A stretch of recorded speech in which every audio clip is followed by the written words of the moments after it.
साहेब ते दुपारी तुम्ही वक्तव्य केलं नामदार विखे पाटील साहेबांबद्दल.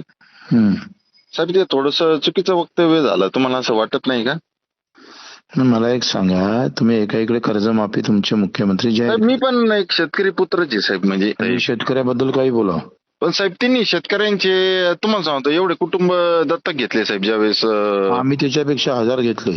नाही तुम्ही ठीक आहे जास्त घेतले असेल, पण आमच्या साहेबांनी पण मध्यंतरीच्या काळात घेतले. पण याचा अर्थ तुम्ही ओबीसीचे शेतकऱ्याला काही आणि बोला ना. वारंवार कर्ज घेतात. ओबीसीचं 50% आरक्षण ज्यावेळेस फी पण माफ केली साहेब आमच्या शिक्षण संस्थेमध्ये आम्ही भरपूर केलाय ते. पण साहेब जसं तुम्ही 1 लाख रुपये मंजूर केले ना साहेब, की साहेबांची गाडी फोडल्या तर तुम्ही बक्षीस म्हणून 1 लाख रुपये मंजूर केले ना साहेब.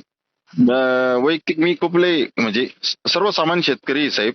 मी पण 3 लाख रुपये आज नाही, तुम्ही गुलाम आहे त्या विखे पाटलाचे. नाही गुलाम नाही साहेब, आम्ही निष्ठावान त्यांचे कार्यकर्ते आहे आणि शेतकरी आहे साहेब. मी पण निष्ठावान राहा तुम्ही आयुष्यभर. मी पण 3 लाख रुपये जाहीर केले. तुमची गाडी जर फोडली ना साहेब, मी पण 3 लाख रुपये जाहीर केले.